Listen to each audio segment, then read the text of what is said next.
Time to talk about garage doors. A lot of us really don't understand our garage door system.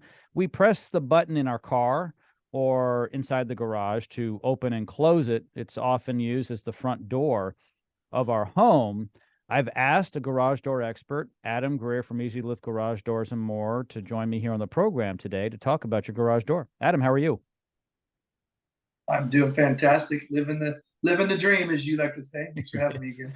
Yes, sir. It's great to have you. By the way, Adam is my garage door guy.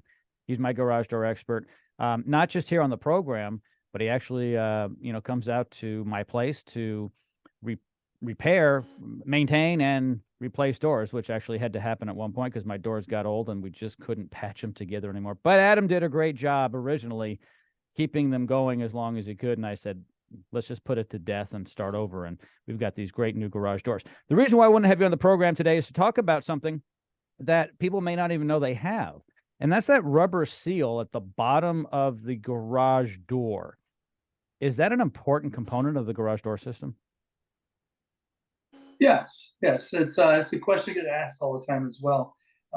So it does two things. One, your main purpose is to keep the water, keep a barrier between the water and the door to help the water not come into your garage if you don't have a rain tray, for example. Um, the question get asked though most often is, does it stop critters from getting in my garage? If that's your concern about a weather seal, that's not going to fix it because you have 45-degree angles on your jambs.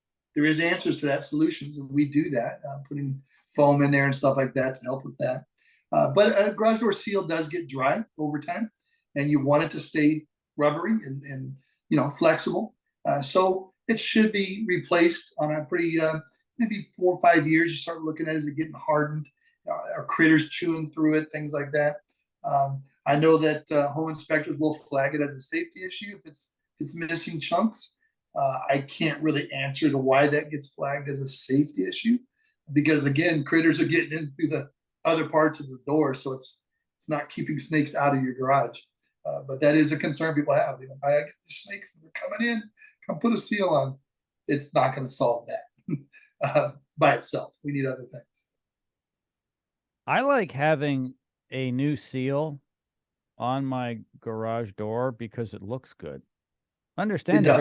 Understand everybody. When you open the garage door, you can see the side of it and then ultimately the bottom of it when it's all the way up. And I like things to be done right for the little cost to have a properly maintained garage door seal, which means basically throw out the old. You really can't fix them. You've just got to get rid of them and put a new one on. Right. Right. But when I see tears and holes in them, I'm like, this homeowner doesn't care.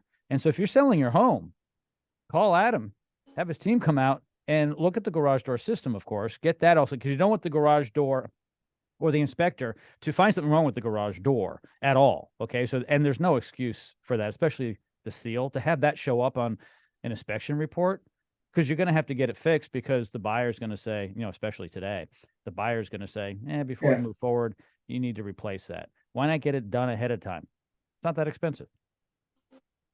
Correct. Yeah, it's one of those things. Like you said, it's visual almost. It looks terrible, all nasty and crushed and ripped, and the rail is rusty and crusty. Get a nice, fresh, shiny rail with some spongy rubber, and it's amazing what that does to improve the look of your garage door. Yeah, a quick, inexpensive makeover. Adam, thank you so much for joining me today on the program. My pleasure. All of Adam's information is located in the description of this podcast.